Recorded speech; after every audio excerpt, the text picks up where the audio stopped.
우리 하나님의 말씀에 대한 우리의 믿음을 한번 표현하겠습니다. 우리는 이 성경이 하나님의 말씀인 것을 믿습니다. 우리는 이 성경을 통해서 구원을 받고 복을 받을 것입니다. 아멘. 아멘. 오케이. 우리 함께 나눌 오늘 은혜의 말씀 창세기 25장 29절부터 34절의 말씀입니다. 찾으신 것으로 알고 29절부터 함께 읽겠습니다. 야곱이 죽을 쑤었더니 에서가 들에서 돌아와서 심히 피곤하여 야곱에게 이르되 내가 피곤하니 그 붉은 것을 내가 먹게 하라 한지라. 그러므로 에서의 별명은 에돔이더라. 야곱이 이르되 형의 장자의 명분을 오늘 내게 팔라. 에서가 이르되 내가 죽게 되었으니 이 장자의 명분이 내게 무엇이 유익하리요. 야곱이 이르되 오늘 내게 맹세하라. 에서가 맹세하고 장자의 명분을 야곱에게 판지라. 야곱이 떡과 팥죽을 에서에게 주매 에서가 먹으며 마시고 일어나 갔으니 에서가 장자의 명분을 가볍게 여김이었더라. 아멘.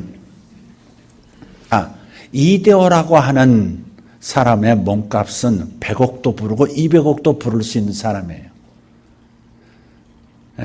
그럼 마찬가지로 이 세상의 모든 것에는 가격이 있습니다.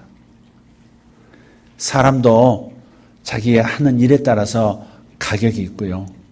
그리고 모든 사물들이 가격이 있습니다. 이 가격을 결정하고 정한다는 거, 이거 쉬운 일은 아니죠. 미국의 유명한 그 TV 쇼 가운데 하나인데요. Price is Right이라고 하는 쇼 프로그램입니다. 여기서는 여러 가지 물건들을 진열해 놓고요. 그 다음에 거기 출연진들에게 각각 이 물건이 어느 정도 가격이 나가겠느냐, 가장 비싼 순서대로 진열해라. 그래서 그를 알아맞추면 그 사람에게 상당한 돈을 지불하는 겁니다. 그런 쇼 프로그램이에요. 그런데 생각만큼 가격을 알아맞춘다는 게 쉽지 않다는 거예요. 그래서 그 상금을 받아가는 사람이 거의 없는 거예요. 그런데도 그 프로그램 인기가 있어요. 돈을 준다는 게 인기가 있고 또 가격을 매겨가면서 이게 출연진만 매기는 게 아니라 그 TV를 시청하는 사람들도 전부 가격을 매겨보거든요. 그래서 그 프로그램이 인기가 있었습니다. 인생은 가격을 제대로 아는 사람의 것입니다. 제대로 된 가치관을 가지는 사람들이 인생을 성공으로 이끌어 간다는 말씀을 하고 싶은 겁니다. 오늘 창세기 25장에 나오는 이 이야기, 구약에 등장하는 쌍둥이 형제의 이야기를 통해서 오늘 인생의 가치관에 대한 얘기를 좀 하려고 합니다. 이 쌍둥이 형제가 가만히 보면 달라도 너무 다릅니다. 심지어 싸우기까지 하는데 어디서부터 싸우느냐면 엄마 뱃속에서부터 싸우는 거예요.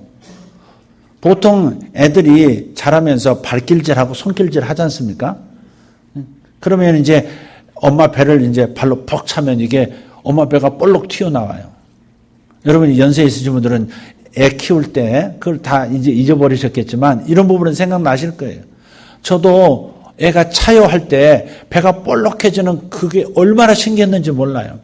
그 부분을 만져보면서 애 발을 느껴보는 거죠. 그런데 이 두 놈은 엄마 배 바깥쪽을 차는 게 아니라 서로를 차는 겁니다. 서로를 향해서 발길질하고 서로를 향해서 손길질을 하는 거예요. 뭘 안다고 지들이. 뱃속에서 서로를 향해서 치고 박으니까 이 어머니가 불안한 거예요. 그래서 자기 시아버지를 찾아갔어요. 시아버지 이름이 아브라함이에요. 이 어머니 이름은 리브가죠. 그의 남편은 이삭이고요. 그래서 이 어머니만 아는 독특한 자기 태내에서 벌어지는 이상스러운 두 형제의 상황에 대해서 시아버지가 선지자라 하나님과 잘 통하는 분이었거든요. 묻습니다. 내 뱃속에서 애들이 서로 싸우는데 이게 무슨 일일까요? 아무래도 싸우는 것 같아요. 그랬더니 시아버지가 하나님께 기도합니다.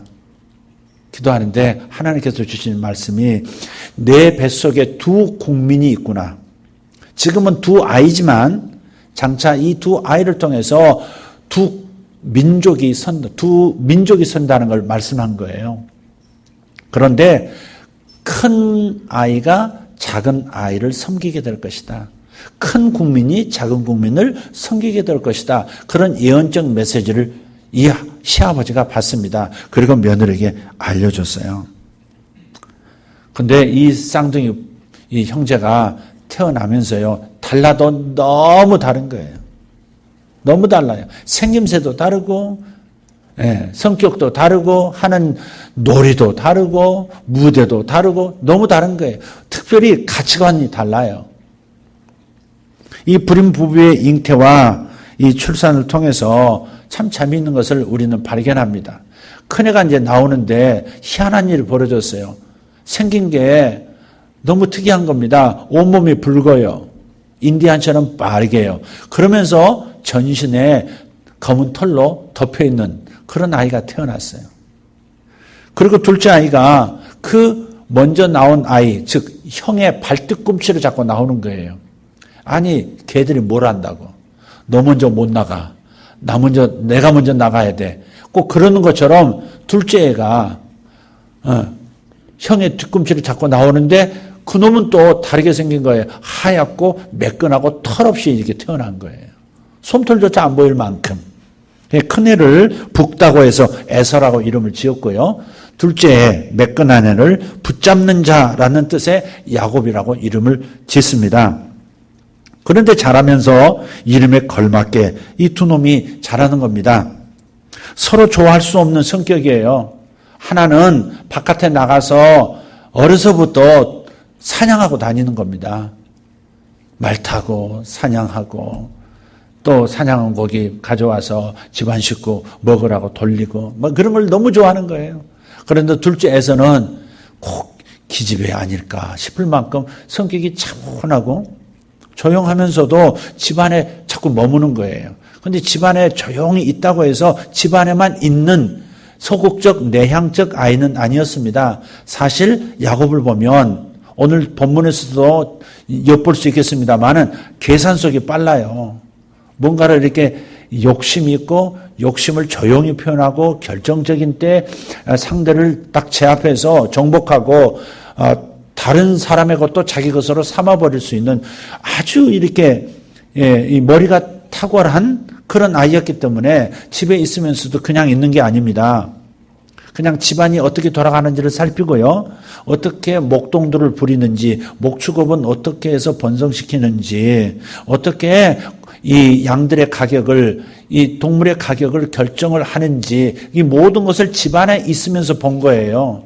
경영자의 눈을 어려서 집에서 기른 겁니다. 근데 형은 그런 거에 별로 관심이 없어요. 일단 바깥에 나가서 아드레날린을 뿜어내면서 동물 잡고 말이죠. 그 배 가르고 가죽 벗기고 그러면서 고기 구워 먹고 파티하고 이런 걸 이 지극히 육신적이고 쾌락적인 것을 좋아하는 아주 액티브한 남자였어요. 그래서 서로 성격이 달랐던 것이죠. 자, 그 이름에 걸맞아요. 북다 혹은 털 많다에서 붙잡는다 야곱. 자, 그런데 오늘 이야기는 자신들의 인생의 분수령이 되는 이야기입니다. 남은 생애를 결정할 수 있는 자기들의 남은 삶을 결정해버리는 아주 변곡점이 되는 상황이 바로 오늘 본문입니다. 이런 얘기입니다. 둘 다 장성했어요. 둘 다 아주 청년기고요. 사실 청년이 아니라 나이가 제법 든 상태입니다.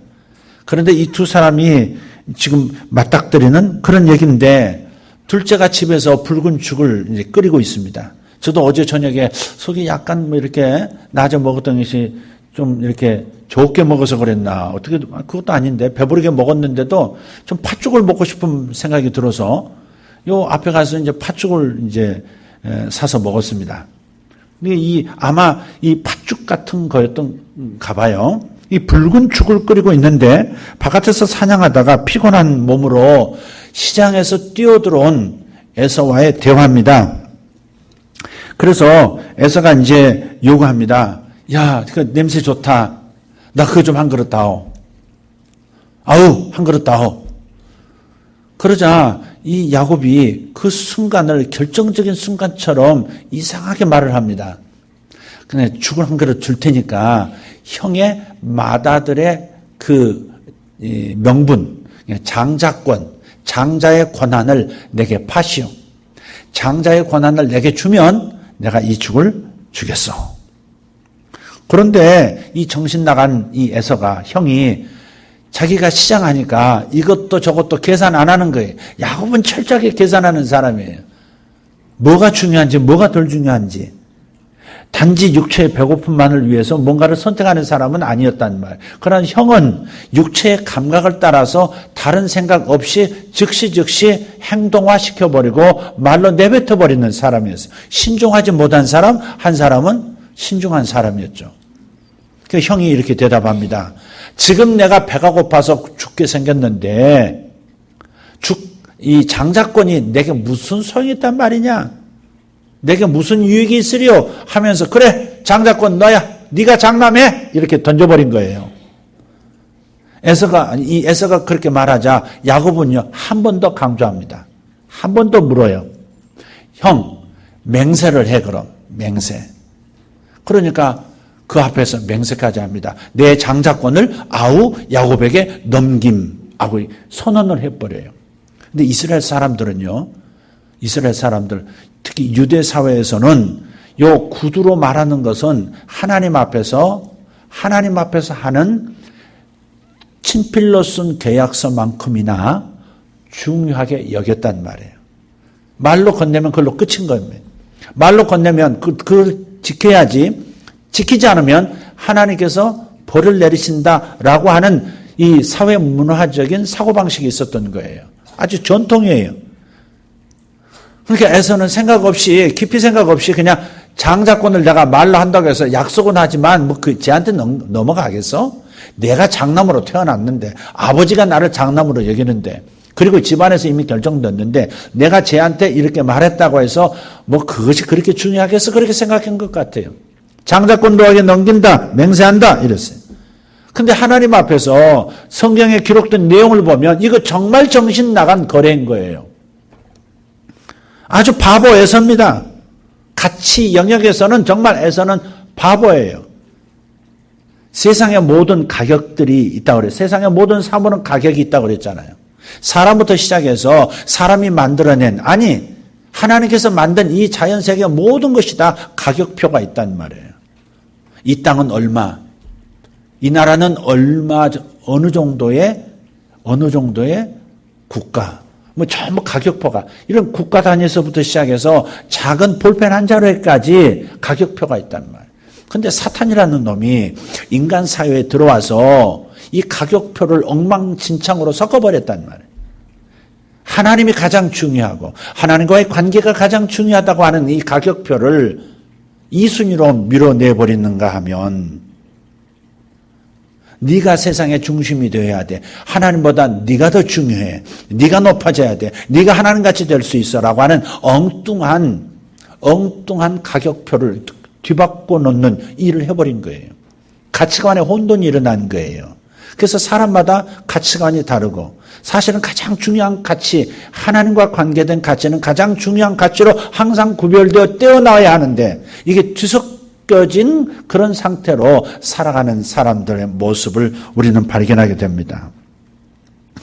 에서는 정말 가치 영역에서 정말 바보 멍텅구리 같은 그런 모습을 보여줬습니다. 오늘 보면 25장 32절에 보면 장자의 명분이 내게 무슨 유익이 있겠는가? 에서의 이 가치관은 뭐냐? 결국 그가 어떤 사람인가를 보여주는 겁니다. 에서의 가치관, 장자의 명분, 이게 뭐 중요해? 맏아들의 권리, 이게 뭐가 중요해? 라고 말하는 순간 그가 어떤 사람인가를 보여준 거예요. 그 사람의 됨됨이, 그 사람의 인격, 그 사람의 본성 자체를 보여준 거예요, 이게. 원래 장자는 아버지의 유산을 받을 때 다른 형제들의 갑절을 받습니다. 2배를 받아요. 보통 우리나라도 부모님을 모시는 장남이 되게 많이 유산을 많이 받죠. 또 우리 한국 전통에도 유교 문화이기 때문에 제사를 드리면서 제사를 주도할 권한을 장남이 갖습니다. 그래서 제사 문제, 어머니 돌아가신 다음에 그분의 영혼을 제사로 모신다 하는 그 이유로 인해서 장남이 유산의 많은 부분을 차지하는 것이죠. 이게 한국 문화예요. 수천 년 전 이스라엘은 더 그렇습니다. 장자권은 하나님을 예비할 수 있는 영적 주도권을 갖는 사람이에요. 그러면서 아버지의 유산, 하나님이 복 주신 하나님의 기업으로서의 아버지 유산을 다른 형제들보다 갑절이나 가질 수 있는 권한이 있는 사람이 맏아들의 권한이거든요.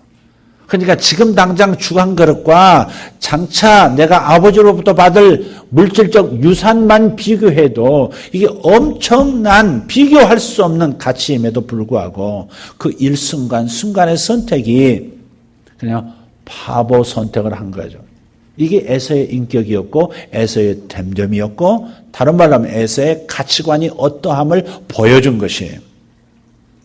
히브리서 12장 16절에는 이 에서를 향해서 망령된 사람이라고 했어요. 망령된 속물, 그래서 속물, 망령된 사람, 이 속된 세상 근성을 가진 인간을 절대 본받지 말아라.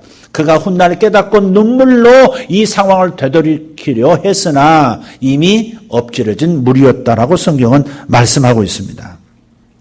그래서 영적인 것에 가치를 두는, 더 중요함을 두는 사람이 아니라 순간을 위해서 사는 사람으로 성경은 규정하고 있습니다. 이런 사람은 가치가 약한 사람, 성경에서 볼 때 하늘나라에서는 그다지 중요하지 않은 사람으로 치부된다는 사실을 기억해야 합니다. 내가 어떤 사람인가 이 부분을 알고 싶으면 한번 써보시면 돼요. 내 가치관이 어디에 있는가, 내가 어디에 가격을 많이 붙이는가. 그걸 한번 해보면요. Price is Right이라고 하는 그 쇼 프로그램에서 나오는 것처럼 나는 이게 가장 값이 나간다고 생각해. 그 다음은 이거야, 그 다음은 이거야. 한번 진열해 보라고요. 내가 뭘 중요하게 여기는지 한번 써보세요. 써보시면 알 수 있어요. 내가 어디에 시간을 많이 투자하는가. 한번 계산해보면 하루에 일주일에 계산하면 내가 어디에 시간을 많이 투자하는가. 두 번째, 내가 어디에 돈을 많이 쓰고 있는가. 네, 그것부터 시작해서 쭉 보고 어떤 경우는 내가 잠잘 때 잠자는 나를 벌떡 일어나게 하는 것이 뭔가 그걸 찾아보면 돼요. 잠자다가 그것만 관계되면 벌떡 일어날 수 있는 거. 어떤 가장이 이런 말을 하더라고요. 자기 아들은 휴대폰을 이 세상 그 무엇보다 더 사랑하는 것 같다고 얘기를 하더라고요. 그래서 항상 휴대폰을 보다가 잠들기 직전에 벽에 밑에 휴대폰을 넣는데요. 그래서 애를 아침에 깨우려면 이리 해보고 저리 해보는데 가장 좋은 방법은 벽에 밑으로 손을 넣어서 휴대폰을 딱 만지면 벌떡 일어난대요. 아주 마술처럼 일어난대요. 내 휴대폰 왜 손대? 벌떡 누가 가져갈까봐, 누가 볼까봐 벌떡 일어난다는 거예요. 예, 우리 아들은 휴대폰에 팔린 인생이라고.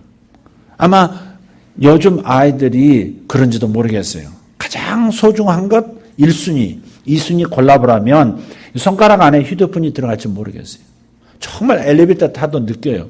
어느 엘리베이터, 어느 순간이든 여기는 학원이 있고 여기 8층에도 학원이 있고 우리 7층에도 학원이 있고요. 저 그 아래도 학원이 있어요. 그러다 보니까 엘리베이터 탈 때 학생들을 많이 만나요. 타면서부터 바닥입니다. 이렇게. 전부 핸드폰 보고 있는 거예요. 요즘 아줌마들도 식당에서 밤 나올 때까지 이렇게 하더라고요. 핸드폰. 그런데 요즘 아줌마들 찜질방에서도 그런데네요. 게임을 그렇게 많이 한대요. 게임하시는 아줌마들 손 들어보세요. 예. 아주 복잡한 게임은 아닌데 게임에 그렇게 몰두한다고 그러더라고요. 심지어 오죽하면 게임하다가 젊은 부부가 게임하다가 이 PC방 간다고 젖먹이 애를 놔두고 이틀 사흘 비웠다가 애가 그냥 아사합니까? 게임하는데 방해된다고 세상에 어린이집 자기가 맡은 아이를 둘둘 말아가지고 2시간 3시간 천으로 덮어가지고 그렇게 놔두는 그런 부모도 발견되고요. 부모가 아니라 어린이집 선생님도 발견되고. 그 심각한 얘기 아니에요? 애가요, 땀 범벅이, 애를 집에서 재우려고 하면 경기를 한대잖아요. 근데 그런 것들이 어디서 온 거예요? 핸드폰 중독이죠. 뭘 보든 간에 핸드폰에 중독되어 있는 것은 틀림없어요. 그런 것들이 자기의 가치관이에요. 그게 자기 가치관입니다. 나는 핸드폰을 통해서 뭘 봅니다, 뭘 합니다 하지만 결국은 핸드폰 없으면 못 사는 것처럼 자다가 벌떡 일어나는 그 아들처럼 자기가 소중한 것이 무엇인지 자기 가치관이 어디에 있는지를 보여주는 거죠. 얘하고 엄마가 싸우는데 어디에 있는데 핸드폰 때문에 또 싸우는데요. 안 그래요? 아들하고 아버지하고 다투는 게 핸드폰 때문에 다툴 게 얼마나 많아요. 집에 방에 핸드폰 가지고 들어가지 말아라. 그래도 뭐 그렇지 않잖아요. 이 문제는 아주 심각한 문제인데, 자, 가치의 문제는 가치관의 문제다 하는 말씀을 드리는 겁니다. 어떤 주일학교 선생님이 누가복음 16장을 가르쳤어요. 누가복음 16장을 보면 부자와 나사로 이야기예요. 부자와 거지 나사로. 근데 한 사람은 믿음이 있고 한 사람은 믿음이 없어요. 근데 돈도 있고 믿음도 좋았으면 좋을 텐데 돈은 있으면서 믿음은 없었던 것 같아요. 그래서 날마다 자기가 가진 돈으로 파티합니다. 파티하는 거예요. 예, 날마다 더 자극적인 파티를 하고 그러다 거기서 남은 부스러기 음식 같은 것을 땅바닥에 떨구면 거지, 나사로라 이름하는 거지가 기어와서, 그것도 어디가 아픈지 헌데가 있어서 개가 와서 핥더라 그랬거든요. 고름이 줄줄 흐르는 걸 개가 와서 핥고 막 그럴 만큼 비참한 처지. 돈도 없어, 병들었어, 가족 없어. 그런데 그래도 생명은 유지해야 하니까 부자의 상에서 떨어지는 그 빵 부스러기를 주워 먹으면서 연명하는 겁니다. 근데 이 비록 외적으로는 가난하고 비참한 삶을 사는 것 같은데 그에게는 믿음이 있었던 것이죠. 그래서 이 두 사람이 동시에 죽었어요. 그런데 부자는 저 지옥을 연상하는 음부로 내려가서 불꽃 가운데서 고통을 당하고, 그 가난했지만 병들었었지만 믿음을 가지면서 끝까지 하나님을 바라보다가 하나님께 부름받았던 그 영혼은 지금 낙원에 들어갔단 말이에요. 그래서 이 이야기를 주일학교 선생님이 아이들에게 해주고 그러면서 질문한 거예요. 이 땅에서 화롭게 호의호식하면서 살았던 부자를 선택하겠어요? 아니면 가난하고 병들고 그랬지만 믿음이 좋아서 믿음을 가지고 낙원에 들어간 나사로가 되시겠어요? 이렇게 질문한 거예요. 질문 자체가 이게 좀 이상스러운 질문이잖아요. 그런데 그 중에 한 놈이 손을 번쩍 들고 대답을 하더래요. 저는요, 살아있을 때는요, 부자처럼 살고요, 죽어서는 나사로 되겠습니다. 그러더래요. 예, 아주 영악한 그의 대답, 그 아이의 그 속내가 우리 닮지 않았어요? 여러분 정말 내세를 사모하고 계시고 준비하고 계시는 겁니까? 가끔 저를 봐도 화들짝 놀라요. 제가 저를 봐서 화들짝 놀라요. 제가 여러분에게 말씀드린 적이 있을 겁니다. 부활절이 기다려진다고요. 그리고 부활절 시즌에 제가 여러분과 나누고 싶은 성경 이야기가 있다고요. 요즘 제가 그런 흥분이 좀 있어요. 살아생전에 내가 어떤 사역을 할 거냐, 어느 수준으로 살 거냐, 어떤 낙을 누리며 살 거냐, 어떤 기쁨을 맛보고 싶은가, 이거보다는 정말 낙원과 그 다음 하나님께서 이 땅에 천국을 이루실 때 그 세계가 너무 생생하게 다가오는 것 같아서, 내가 무슨 환상을 보고 뭐 입신을 하고 무슨 기적을 체험해서가 아니라 성경 말씀을 통해서 너무 하나님 나라, 하나님께서 준비하신 낙원과 하나님의 그 세계, 우리의 다음 시즌이 너무 행복한 일이기 때문에 현세적인 삶, 지금 내가 누리고 있는 삶이 이거에 비해서는 너무도 아무것도 아니라고 하는 사실이 너무 생경하면서도 아주 깊이 닿아서 이 말씀을 여러분하고 나누고 싶은 거예요. 그런데 우리는 얼마만큼, 저와 여러분이 여지껏 살면서 얼마만큼 하나님 나라 천국에 대한 갈망, 그분의 재림을 사모하면서 기다리고 있는가. 여러분 번지수가 지금 어딘지를 잘 알아야 합니다. 오늘 스스로 한번 자신을 살펴보도록 가치의 문제, 영원한 것과 일시적인 것, 하늘의 것과 땅의 것, 하나님이 기뻐하시는 것과 사람이 좋아하는 것, 이것의 차이를 좀 살펴보도록 이 말씀을 드리는 겁니다. 모든 선택에는 결과가 반드시 따릅니다. 어떤 선택은 즉시 결과가 오기도 하고요. 어떤 선택은 나도 모르게 시간이 가면서 나도 모르는 사이에 내게로 돌아와요. 분명한 것은 선택에는 결과가 따른다는 거예요.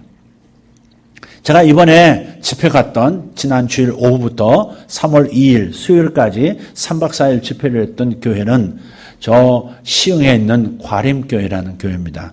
65년 된 교회예요. 감리교회인데 아펜셀러 선교사님이 감리교를 지금 처음 가지고 이제 들어온 거죠. 근데 아펜셀러 목사님이 세운 교회, 거기에서 분가한 교회입니다. 나눠진 게 아니라 그냥 교회에서 새로 개척을 한 교회예요. 65년 됐어요. 5년 있으면 70년이에요. 그런데 그곳에 가서 하나님 기도하는데 하나님께서 과림이라는 말씀에 그 땅 지명의 이름의 뜻을 다시 한번 살펴보게 하셨어요. 그 열매, 유실수가 많은 땅이란 뜻이에요. 그 과림 땅이 정말 온갖 종류의 과일들을 많이 길러내는 땅이었습니다. 지금은 개발이 미뤄진 채 군데군데 과수원이 있긴 하지만 창고업으로 교인들이 이제 많이 거기서 온실도 농사도 하면서 창고업을 하는 분들이 많더라고요. 오래된 교회인데 담임 목사님이 참 귀한 분이에요. 담임 목사님께서 최근에 올 1월에 들어오시면서 40일 금식을 하셨더라고요. 저는 그 40일 금식하셨다는 말씀에 한편에는 존경심이 일어나고 한편에는 정말 독하다 이런 생각이 들더라고요. 어떻게 40일을 사람이 할 수 있을까? 예수님이니까 하시지. 그렇게 저는 이제 많이 생각하는 편이에요. 예수님이니까 하시지 이러면서 저는 금식을 좀 피해가는, 아주 금식만 나오면 엘레지가 일어나고 아주 힘들어지는 사람이 접니다. 그런데 어떻게 40일을 금식하시냐고. 야, 이 40일 이번에 두 번째래요, 그것도. 두 번째 금식을 하셨더라고요. 그런데 이분이 재미있는 얘기를 이번에 해 주셨어요. 자신이 어렸을 때 형제가 8인가 되는데, 8인, 자신이 셋째인가 둘째인가 그러셨다고 그러더라고요. 그런데 아버님이 이 학교 선생님 하시면서 이제 애들이 많으니까 애들을 교육시키려고, 다 이제 교육을 시키려고 돈을 벌어야 되는데 교사 월급만으로 안 되는 거예요. 그래서 이분이 이제 부업을 하는데 그게 뭐냐면 돼지를 기르는 겁니다.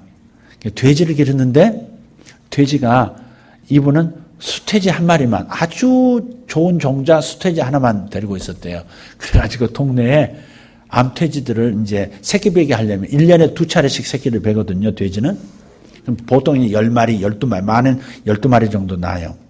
근데 돼지가 참 특이한 게 새끼가 나면, 자기 젖꼭지가 있어요. 맨 처음 물었던 엄마 젖꼭지를 반드시 찾습니다. 아무리 섞어놔도 자기 젖꼭지를 찾아서 그거 아니면 물질 않아요. 아무리 배고파도. 그래서 섞이지가 않아요. 그러니까 자기 우유통이 따로 있는 거예요, 그게.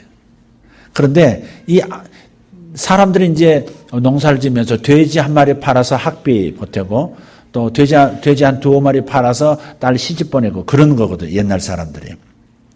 그런데 동네에서 그래서 돼지를 많이 생산한 암돼지를 많이 기르고 수돼지를 잘 안 기르는 거예요. 먹기만 하고 다 장성해서 팔면 한 마리 값밖에 안 나오잖아요.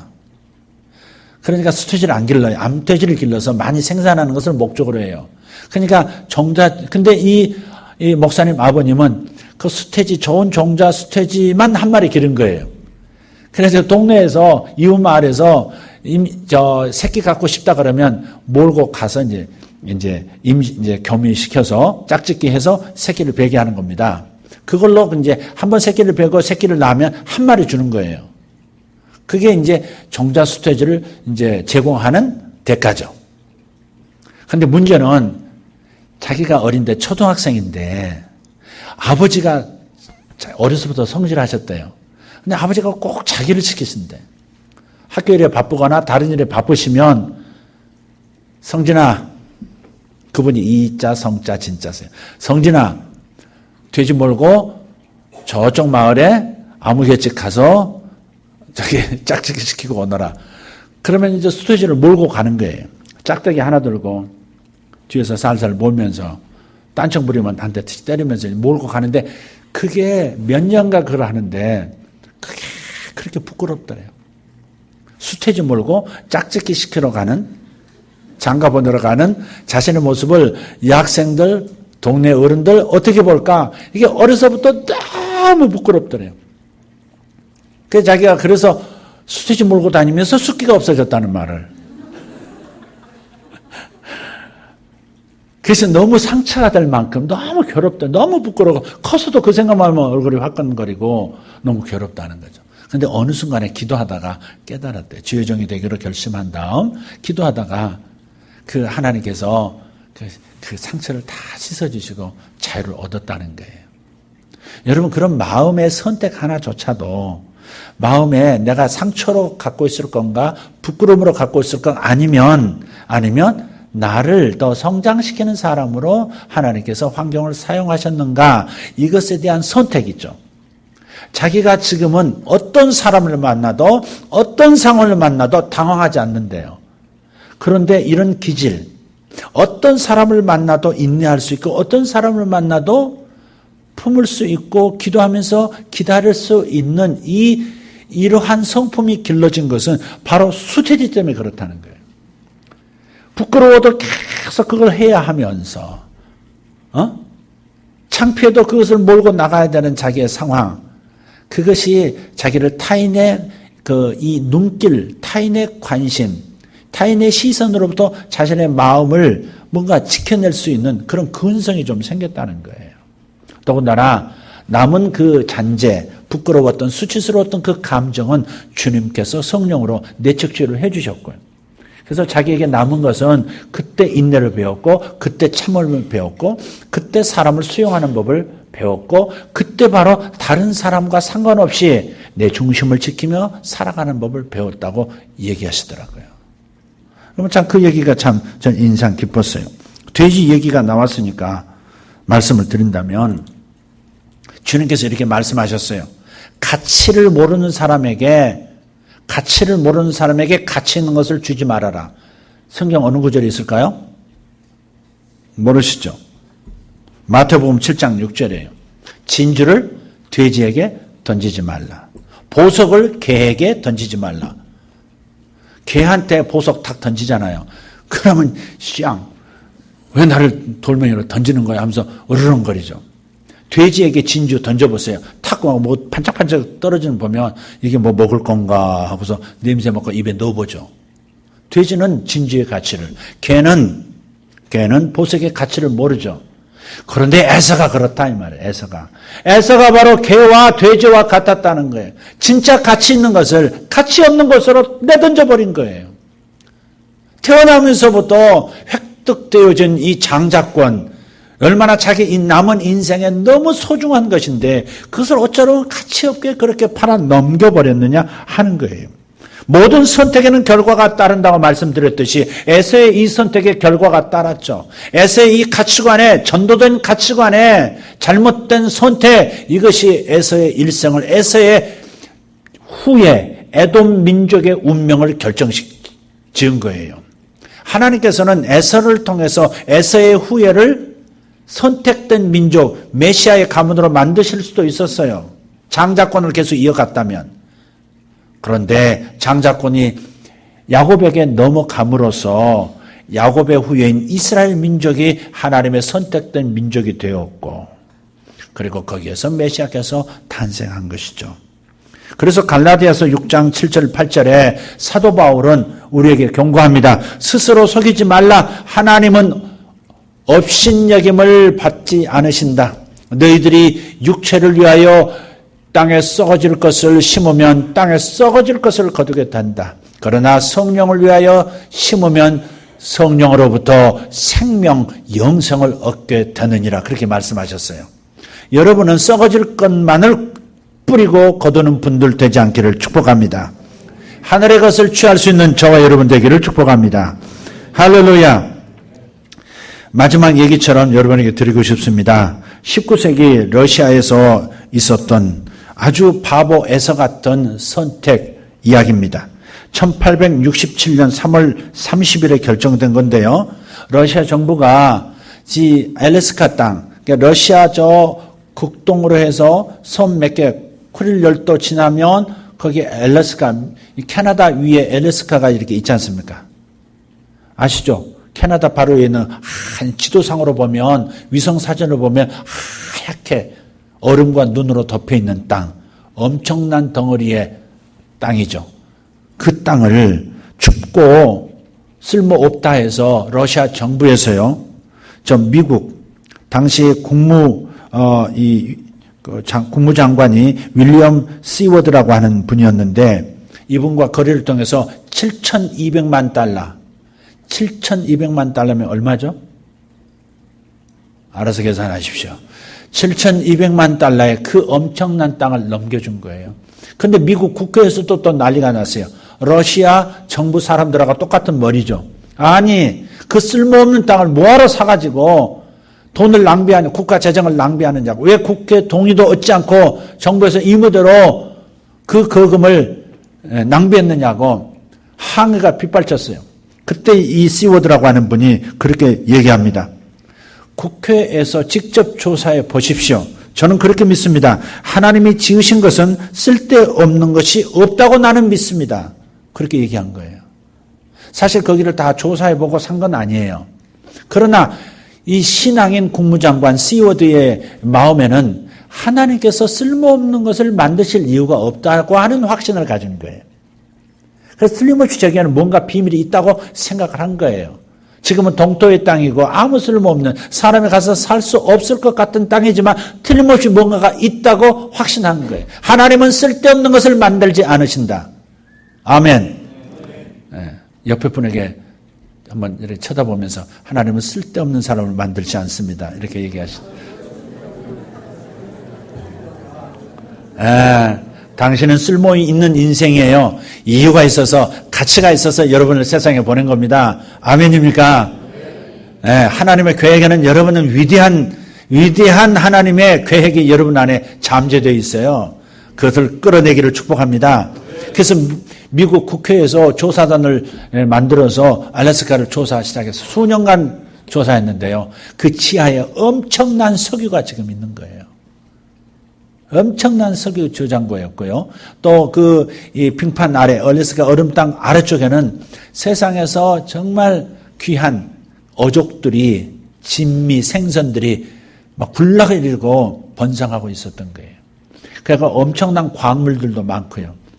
횡재한 거죠. 7,200만 달러에 우리나라 수십 배에 달하는 알래스카 땅을 그냥 얻어버렸으니까. 러시아는 지금은 땅을 치고 후회해도 소용없죠. 이미 엎질러진 물이에요. 이런 선택이 국가만의 선택일까? 개인도 그런 어리석은 선택, 바보 선택할 수 있어요. 반대로 야곱처럼 현명하고 가치 있는 것을 제대로 가치 있다고 여기고 붙잡는 그런 개인도 있고 국가도 있는 거예요. 우리 한반도 땅을 별거 아닌 것처럼 여기는 사람들이 과거에 많았었어요. 그러나 이 땅이 얼마나 소중한지. 어떤 장로님께서 저한테 그러시더라고요. 북한 땅을 보면 참 신기하다고. 어떻게 그 작은 땅에 남한은 하나도는 거짓말이지만 지하잔이 그렇게 없는데 38선 이 휴전선 위쪽으로는 어쩌면 세계 최고 1, 2위를 다투는 광물질들이 그렇게 많이 매장되어 있느냐 이게. 우라늄 2위. 우라늄 광산 2위입니다. 우리나라가. 금 1위, 2위 다툽니다. 지금. 그걸 끄집어낼 방법이 없어서 저러고 있는 거지. 네. 히토류? 중국 다음. 히토류가 있어야 반도체 전부 칩이랑 만들어내거든요. 엄청난 겁니다. 텅스텐 말 것 없이. 근데 저기 개발을 못하고 있는 거예요. 돈이 없으니까. 기술력이 없으니까. 그래서 중국에다 이제 석탄이나 철광석 같은 거나 팔아먹고 지금 근근히 살아가고 있는 건데, 저거 통일되면 저 무한한 자원들과 남쪽의 기술 자원들이 만나면, 그 저쪽의 노동력과 이쪽의 기술력이 또 만나면 엄청난 일이 일어나는 거예요. 그래서 그 유명한 투자회사에서 이렇게 말하는 겁니다. 2020년이면 대한민국이 미국과 함께 G2가 된다는 거예요. 중국 가라앉고 있잖아요, 벌써. 고속 성장이 아니라 중고속 성장을 지금 선언했어요.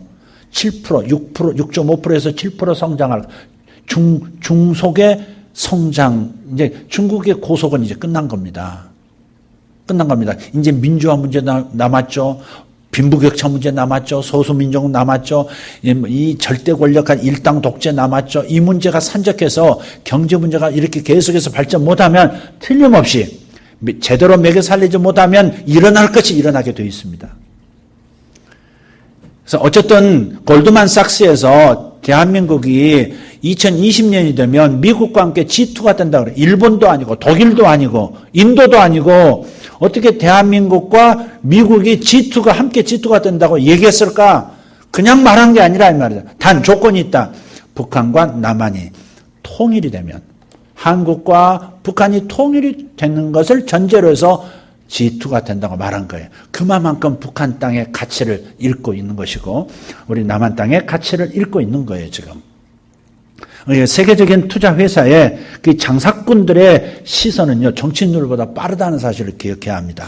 돈의 흐름을 알거든요. 돈이 권력이거든요. 이 시대의 왕들은 돈의 흐름을 쥐고 있는 사람들이란 말이에요. 그래서 이런 부분에서 잃고 있다는 사실을 기억해야 합니다. 어쨌든 우리 개인이 됐든 국가가 됐든 감사할 선택, 미래에 참 감사하다, 선택 잘했다, 할렐루야! 이럴 수 있는, 선택할 수 있는 좋은 가치관을 갖기를 예수 이름으로 축복합니다. 가만히 생각해 보면 하나님께서 왜 에서를 가만 놔두셨을까? 아니, 장자권을 저렇게 팥죽한 날에 넘겨버리는 저 사람, 하나님이 개입하셔서 잠깐 하시면서 그냥 실수해서 팥죽 그릇을 팍 엎어버리든지. 에서가 갑자기 야, 얘다 먹을 거 있다, 요리 좀 해놨다, 어머니가 부르는 소리를 들었다든지 이랬으면 그 일이 안 생겼을 텐데, 하나님이 개입했으면 그 일이 안 벌어졌을 텐데, 왜 하나님께서 에서가 그렇게 팔아넘겨버리고 비참한 지경으로 떨어지는 상황을 두고 보셨을까? 하나님이 이걸 보신 거예요. 에서가 지금 일시적인 충동으로 지금 팥죽에 자기 장자권 팔았다고 생각하시는 게 아니에요. 야곱이 지금 이 순간에 머리 갑자기 굴려가지고 그거 따냈다 이렇게 생각하시는 거 아니에요. 아까 말씀드렸잖아요. 그 사람의 본심, 그 사람의 진짜 가치관, 그 사람의 됨됨이를 보고 계셨던 거예요. 일시적으로 에서가 저러는 사람이라고 판단하셨다면 막으셨을 거예요. 그러나 에서라는 사람은 본래가 그런 습속에 빠져있는 사람, 가치 있는 것을 여기지 못하고 세속적이고 쓸데없는 것에 목숨 거는 사람인 것을, 그런 됨됨이를 알고 계셨기 때문에 그냥 놔두신 것이죠. 야곱이 거짓말로 형의 장자권을 다 뺏어갔거든요. 그렇잖아요. 아버지한테 거짓으로 에서인 것처럼 꾸며가지고 장자의 축복을 또 아버지로부터 선언받았잖아요. 장자권을 받아버렸다고요. 그 거짓말로 그걸 차지하는 것을 왜 하나님께서 가만 놔두셨을까? 일시적으로가 아니라 그의 본성 안에 가치 있는 것을 가치 있게 여길 줄 아는 그의 본성을 읽으셨기 때문에, 그래서 야곱에 대해서 뭐라 하시지 않는 거예요. 에서를 막지 않으시고 야곱을 나무라지지 않았던 것은 그들의 됨됨이를, 근본을 읽고 계셨기 때문에. 그리고 그것을 통해서 하나님께서 우리를 바라보실 때 뭘 바라보시는지 그것을 깨닫도록 하기 위해서 이 쌍둥이 형제의 이야기를 성경에 기록한 거예요. 여러분의 근본은 어떤 모습입니까? 여러분의 됨됨이는 과연 하나님 앞에 야곱입니까? 에서입니까? 바보입니까? 현명한 자입니까?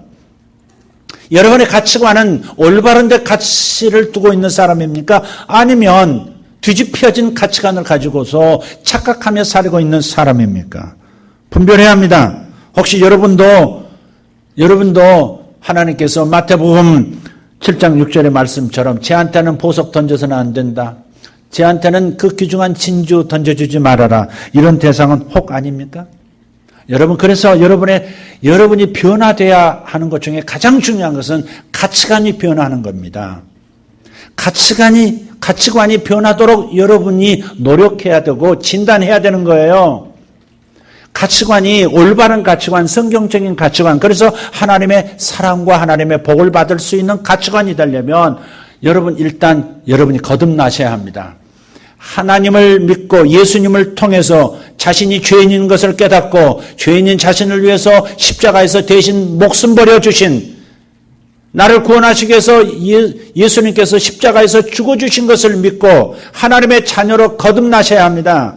그러면 하나님이 보이기 시작하고 천국이 귀중하고 영생이 중요한 것이고 천사들 그리고 하나님 나라 내세가 얼마나 귀중한 것인가를 알게 되고 여러분의 가치관이 현세에 썩어질 것에 마음을 두는 것이 아니라 영원한 세상을 겨냥하면서 살 수 있는 사람이 되는 거죠. 거듭나셔야 합니다. 이것이 가치관이 변하는 첫 번째입니다. 사람이 변해야 된다는 겁니다. 사람이 달라져야 하는 거예요. 죽은 영혼에서 산 영혼으로, 마귀의 자식에서 하나님의 자식으로 변해야 한다는 겁니다. 그러면 가치관이 변하기 시작해요. 두 번째는 거듭나서 하나님 자녀가 되셨으면 성경을 가까이 하셔야 합니다.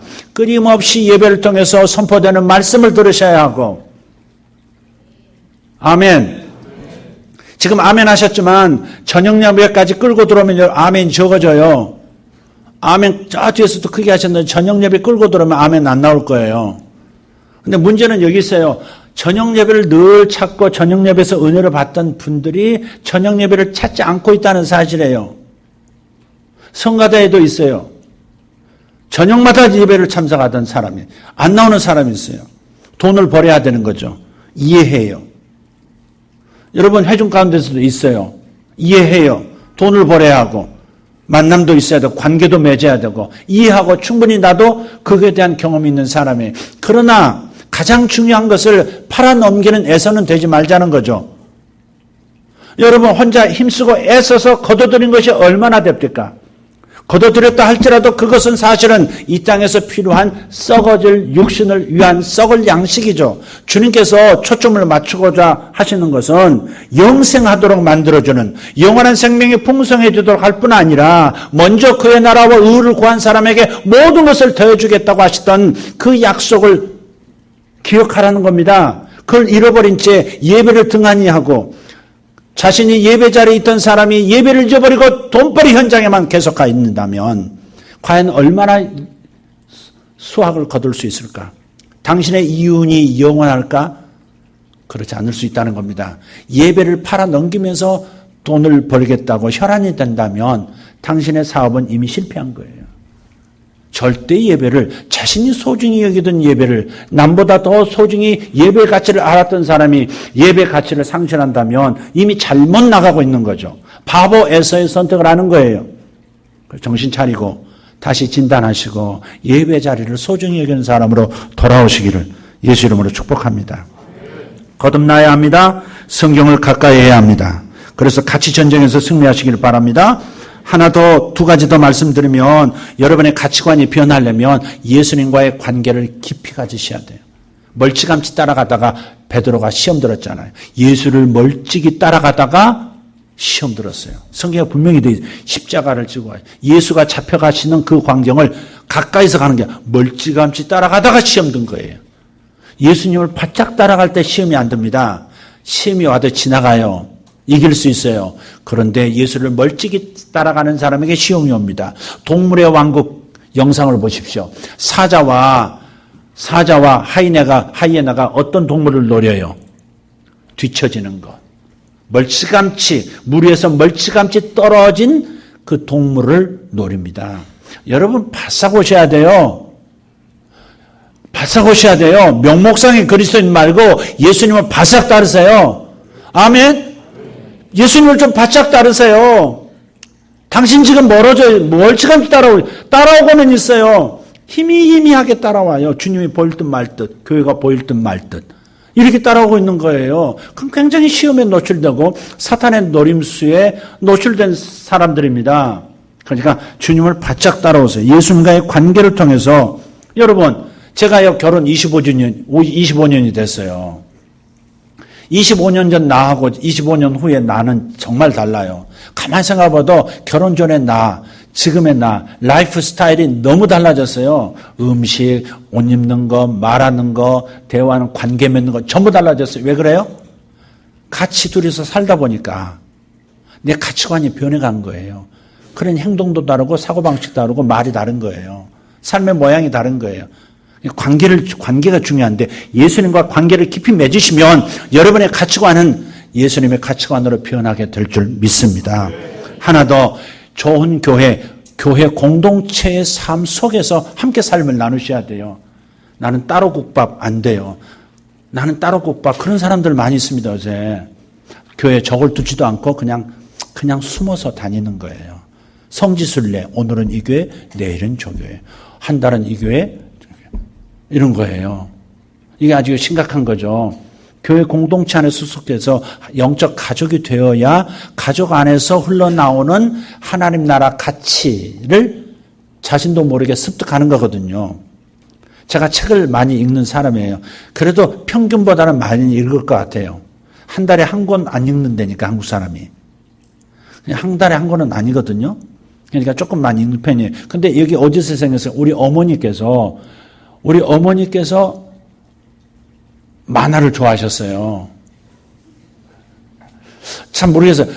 큰아들이 좀 약해가지고 큰아들에게 만화를 읽히기 위해서 만화를 읽기 시작하셨는지, 만화를 좋아하셔서 큰아들에게 만화를 읽히기 시작했는지는 날 모르겠어요.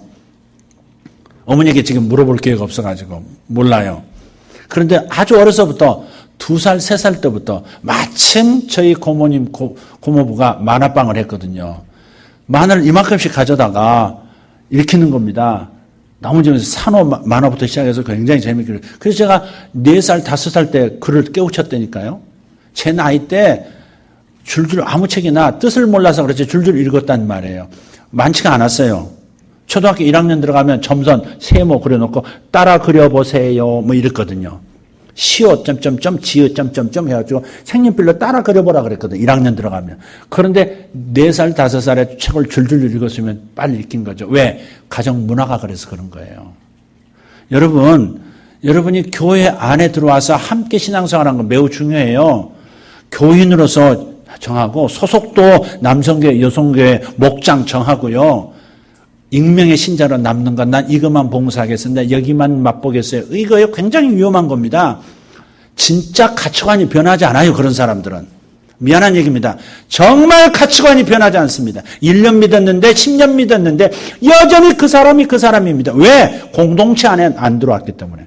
거기서 부대끼면서 거기서 흘러나오는 진액들을 맛보지 못했기 때문에 변하지 않은 거예요.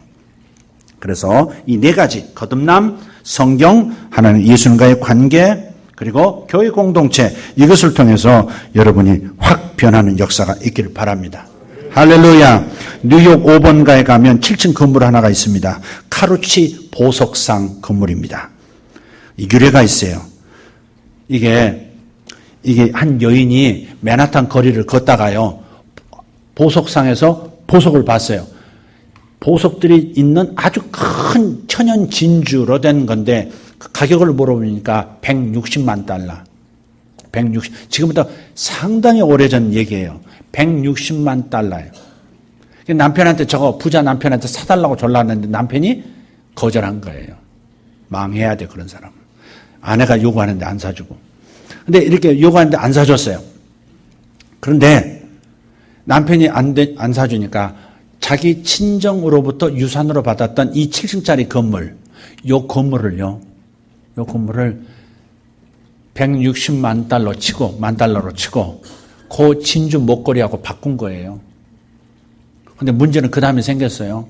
얼마 안 있다가 미카모토라고 하는 일본 사람이 양식 진주 개발에 성공한 거예요. 그때부터 진주 값이 그냥 땅값, 똥값 되도록 떨어진 겁니다. 수요가 막 양식 진주가 많이 나와 똑같으니까 겉으로는 뚝뚝뚝 떨어진 거예요. 40년 뒤에 그 160만 달러짜리 그 진주 목걸이가 35만 달러가 된 거예요. 40년 뒤면은 인플레도 있으니까 훨씬 더 가격이 높아져야 될 거 아니에요. 35만 달러니까 얼마나 떨어진 겁니까? 근데 반대로 그 자신이 160만 달러 가치가 있다고 생각하고 넘겨줬던 그 건물은 40년 뒤에 2천만 달러가 된 거예요. 피눈물 나지. 지금 2천만 달러가 어떤 돈인지 몰라가지고 여러분 놀라지 않는 것이고 그렇게 지금 침을 흘리지 않는 것입니다. 여러분 아주 중요해요. 여러분 가치관이 변하는 건 매우 중요해요. 여러분 교회 슬로건이 뭡니까? 사람을 살리고 일꾼을 세우며 다시 사람을 살리고 일꾼을 세우며 통일을 준비하는 교회. 여러분 슬로건을 정해놓은 이유가 있어요. 이게 우리의 가치다 이 말이에요. 사람 살리는 것이 우리 교회의 목표예요. 그 다음 살려냈으면 그 사람을 또 다른 사람을 살려는 일꾼으로 만드는 것이 또 2차 목표예요. 그러면 교회가 형성됐어요. 그럼 우리 교회는 어떤 대외적인 목적을 가지고 있느냐? 뭐예요? 통일을 준비하는 교회. 이 한반도가 통일을 이루는 것을 영적 중보로서 이루어내는 교회. 그것이 우리의 교회 슬로건이고 우리의 목표, 우리의 가치죠. 자, 여러분 이데오 몸값 100억 요구 그 말에 저 천벌받을 놈 했던 그 할머니 이야기. 우리가 그렇게 가치를 모르는 사람으로 서 있어서는 안 되겠습니다. 진정한 가치를 붙들 수 있는 사람, 그래서 다른 인생 운명을 바꿀 수 있는 저와 여러분 되기를 축복합니다. 기도하겠습니다.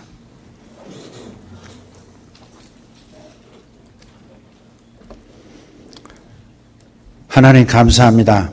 오늘 들려주신 말씀 이 바보에서 하나님 우리의 모습 아니기를 간절히 바라고 이 지혜로웠던 현명했던 이 야곱의 선택, 야곱의 가치관, 야곱의 됨됨이가 우리의 모습이기를 원합니다. 예수님의 이름으로 기도합니다. 아멘.